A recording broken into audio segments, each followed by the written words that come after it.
Bien, en este recorrido que hemos estado adelantando sobre la interpretación de la logística y la supply, lo hemos visto primero por niveles, tanto a nivel de logística en términos de mover, guardar, planear, comprar,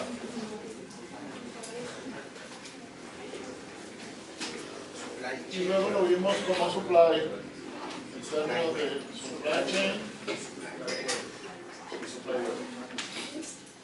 Ok, este es un entorno vertical. Luego hablamos de, en este horizontal, lo trasladamos a las funciones tareas. Función tarea, y estuvimos hablando como, dependiendo de la función tarea y ubicándolo de acuerdo a una cadena productiva, nos encontrábamos con la logística personal, la logística comercial, la logística de consumo masivo. Dentro de las empresas se encontraba la logística inbound. Hablamos de la logística industrial. Cuando expandíamos un poco más la cadena productiva, llegábamos a la logística de bienes de origen, llegábamos también a la logística de disposición final y la logística post-consumo. También vimos cómo existía importación, exportación, logística internacional, y todos generan una serie de residuos o desechos que la logística encargada de esto se llama la logística reversiva. Igual podíamos encontrar algunas interpretaciones logísticas dependiendo de algunos negocios. Teníamos la logística militar, la logística hospitalaria, la logística humanitaria, logística de desastres. De manera que también podemos encontrar no solamente la interpretación logística de acuerdo a la ubicación de la cadena productiva, sino de acuerdo al comportamiento de un sector específico o una actividad específica. Luego nos preguntamos, ok, ¿cuándo aparece? No, si vamos a hacer un recorrido histórico o un recorrido cronológico de la aparición de estos conceptos, vimos cómo entre los 70s hasta mediados de los 80s o casi los 90 hablábamos de la gerencia de producción, donde una persona encargada de una planta de producción también tenía a cargo el abastecimiento y la distribución.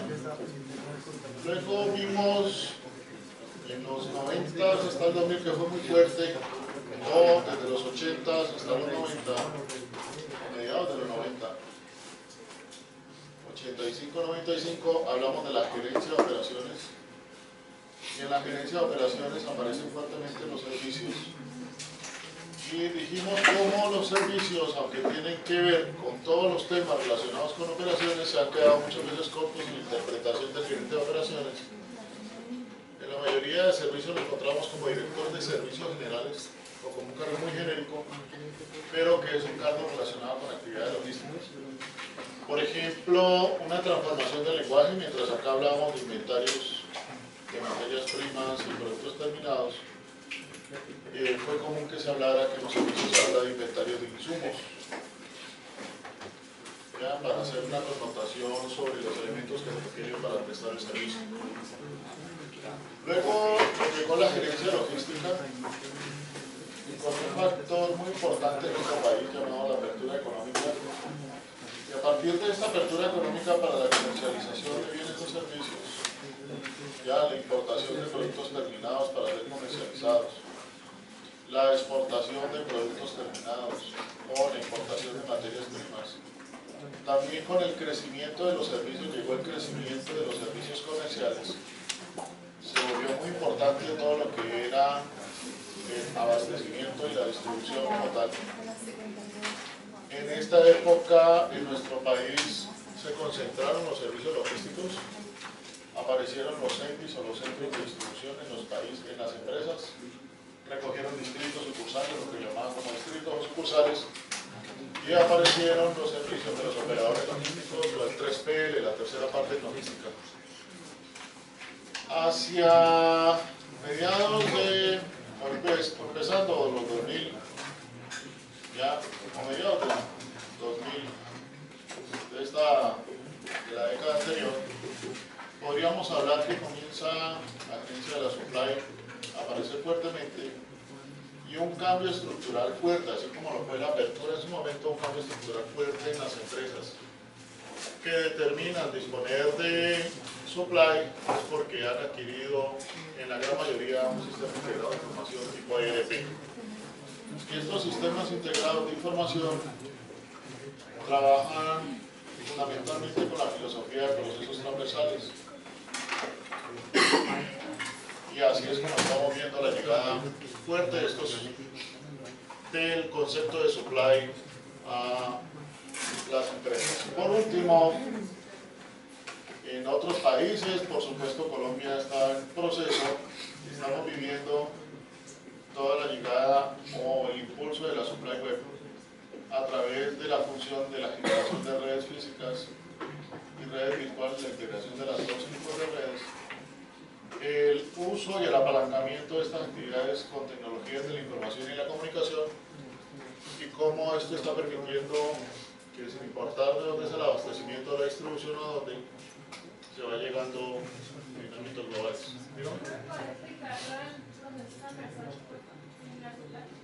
Que mientras, por ejemplo, acá en logística o acá en gerencia de producción y operaciones nosotros hablábamos de la estimación de la demanda, ¿ya? En los procesos transversales estamos hablando de la gestión del comportamiento del consumidor y estamos hablando de la gestión de las relaciones con el cliente, los CRMs. Y en actividades concretas donde se interviene en logística dentro de la supply, estamos hablando del SOP, ¿ya? Cómo se integran ventas y operaciones. Ese es un tipo de proceso transversal.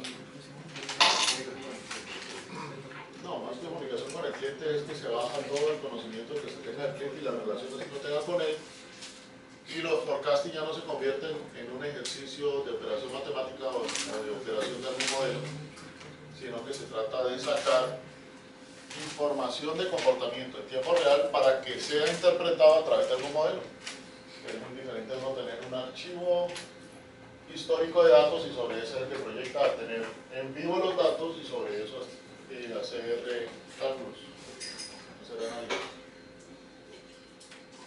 En la última ya llevamos 1, 2, 3 interpretaciones grandes de lo que puede ser este tema relacionado con la logística y la supply.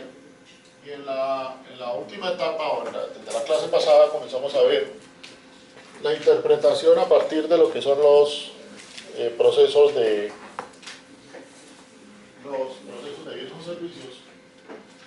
Cómo la logística o la supply, dependiendo de la empresa, va a estar definida en gran mayoría o en gran parte por este principio de la tangibilidad.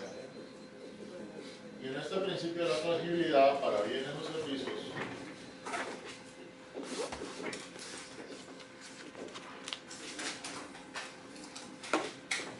tenemos lo siguiente: tenemos unos bienes o servicios de estas características, donde vamos interpretando qué va ocurriendo con cada uno de los procesos productivos que vamos analizando a partir del porcentaje de bienes o servicios que se requiera para poder trabajar. Empezamos desde los bienes, nos vamos devolviendo, y con los bienes empezamos con los procesos de producción basados en las plantas productivas.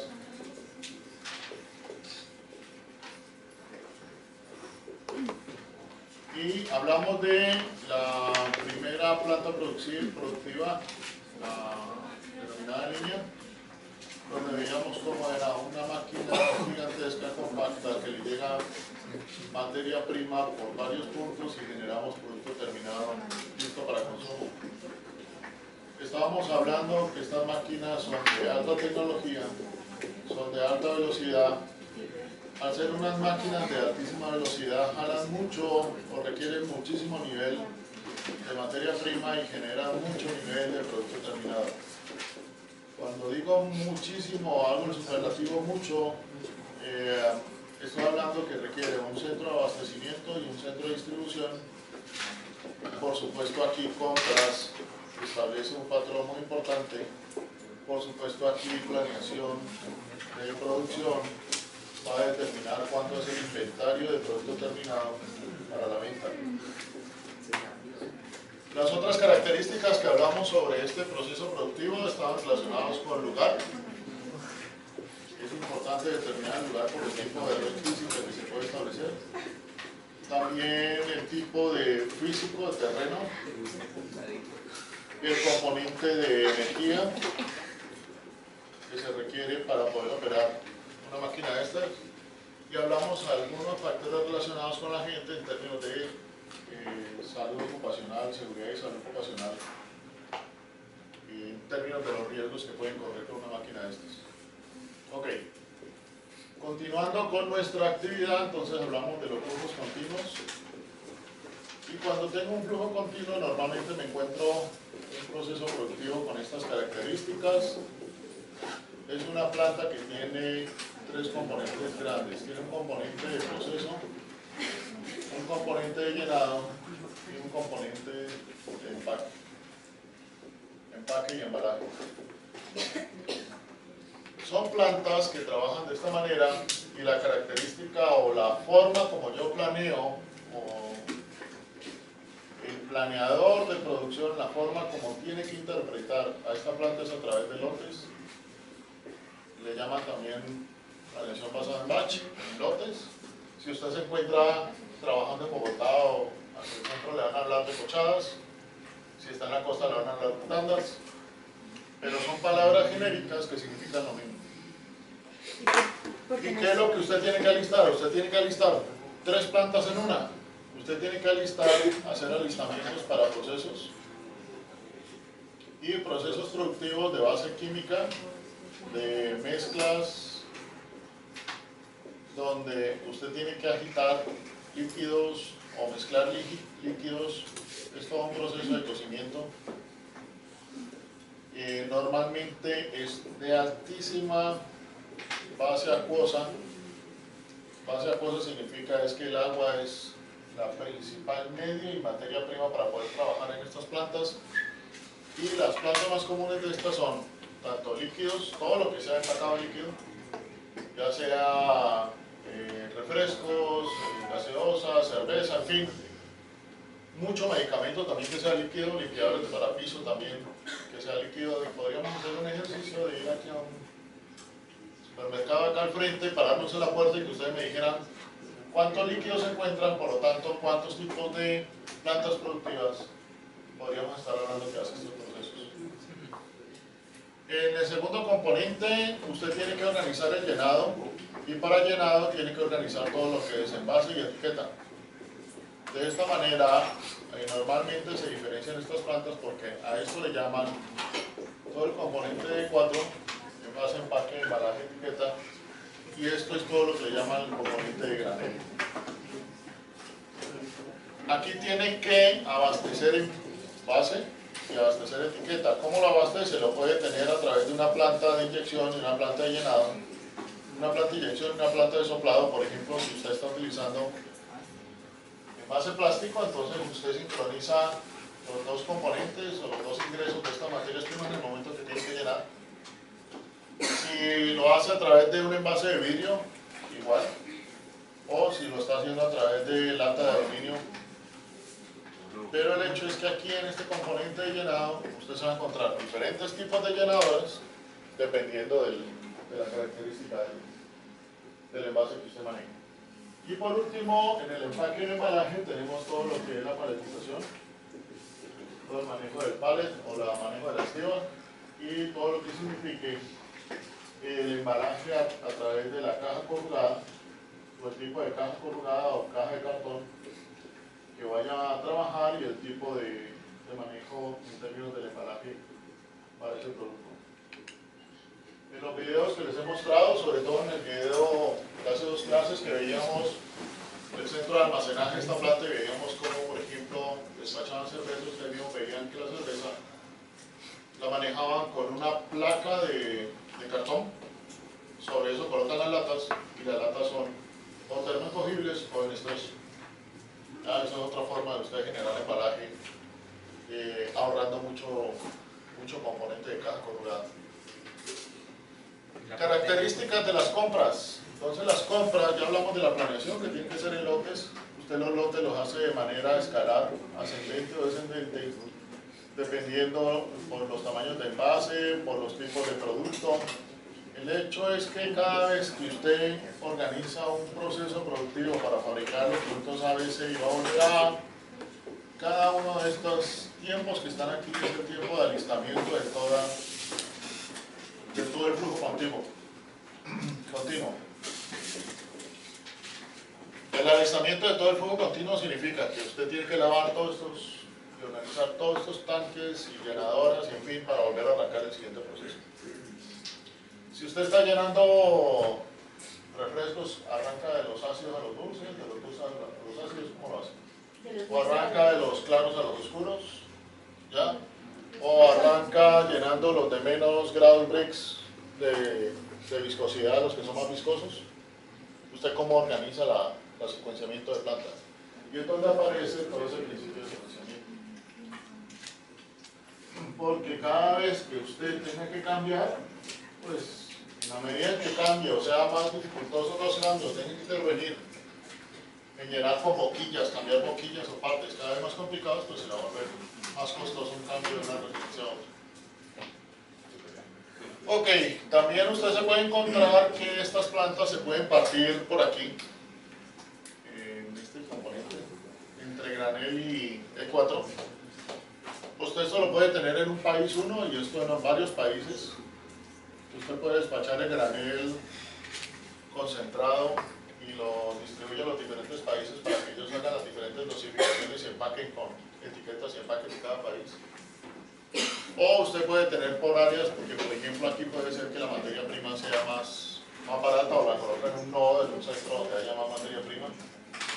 Por ejemplo, si usted está haciendo refrescos y necesita manejar granel de frutas y usted está prometiendo que está haciendo fruta natural, usted podría colocar esa planta en un sector que sea de fruta natural y luego transportar ese granel para que sea llenado y empacado. En fin, hay formas de desacoplar estas máquinas, pero no es lo mismo que esta máquina acá. Esta máquina es una sola, es compacta, usted no la puede estar fragmentando ni diciendo que va a distribuir en diferentes niveles. A partir de esa fragmentación también puede ocurrir que usted, y otro de los procesos, además del secuenciamiento, usted tiene que hacer el balanceo. El balanceo de planta tiene que ver, de acuerdo con el lote, o con los lotes, o la secuencia de lotes que usted vaya a hacer, usted tiene que balancear la planta, porque puede ocurrir que tenga muy buena capacidad de tanques. Usted puede hacer muchos litros, por ejemplo, para llenar, pero tiene poca capacidad de llenado. O lo contrario, tiene mucho llenado y tiene poca capacidad de proceso. Usted tiene que comenzar a hacer todo un balanceo de líneas para saber cómo hace la planeación. Las compras se caracterizan precisamente porque tipo de compra 1 y tipo de compra 2. Usted tiene compradores especializados en E4, gente que tiene inclusive estudios relacionados con empaques, y compran efectivamente todo este componente de los envase, empaque, embalaje y etiqueta. Y en la compra 1, normalmente para granel, tienen que ser personas que conozcan mucho de alimentos, o componentes físicos o farmacéuticos, en fin, que conozcan más en detalle esos graneles, porque aquí es donde uno podría decir que se hace la fórmula X. Y esa fórmula X requiere mucho criterio y conocimiento de calidad. Almacenaje, dígame. El segundo componente, ¿cómo se llama? Y el tercero, ¿cómo se llama? Estaba hablando que de la izquierda el primer componente.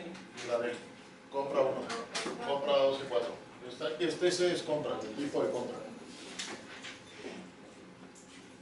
Esto es compra. Y esto es planeador. La planeación, la clave en planeación está en secuenciamiento y balanceo. La clave en compra está en los graneles y el 4. Almacenaje. ¿Cómo es el almacenaje de estas plantas? Es Mixto porque usted tiene aquí en granel, tiene un almacenaje de materias primas que le pueden llegar líquidas, sólidas, gaseosas, ¿ya? Y ahí es donde aparecen los hilos, por ejemplo. O aparecen los tanques, o aparecen otro tipo de elementos para usted poder hacer almacenajes. Tienen que tener ductos, tienen que tener un sistema de transporte automático para el tipo de proceso. Esto es en cuanto a la materia prima. La materia prima, almacenaje de esta compra, por supuesto, tiene un mix de corrugado, de etiquetas, de cajas plegadizas, en fin, tapas y mix de envases. Usted puede tener envase plástico, envase de vidrio si no tiene el proceso conectado de planta, pero ahí tiene otro tipo de almacenaje de materia prima. El almacenaje de producto terminado es normalmente es más grande el catálogo de producto terminado o el catálogo de venta de producto terminado de este tipo de plantas que de este. ¿Ya? La cantidad de producto terminado que usted puede tener con esta es donde se presenta el fenómeno donde usted todavía explota mucho más todo lo que es la expansión de línea, debido a que en estas plantas usted puede jugar con los tamaños de envase, por ejemplo. Entonces, de un mismo, por ejemplo, jugo de mora, usted puede tener 180, 240, 320, 450, 500, todo en mililitros, pero estamos hablando del mismo jugo de mora, que usted puede seguir sacando la línea. Esto tiene un componente a favor, sí, frente a lo que es la comercialización, porque el consumidor va a tener muchas más opciones de producto terminado. Pero para la planta, cada uno funciona como si fuera un producto aparte. Ya cada vez que usted saca un tamaño nuevo, la planta va a tener que hacer cambios acá, sobre todo en estas partes de llenado, va a tener que cambiar y necesitar tiempo para esto. Estas plantas son mucho más flexibles que estas plantas, pero el costo que tenemos por flexibilidad está relacionado con la cantidad de producto terminado que tenemos ahí. ¿Alguna pregunta?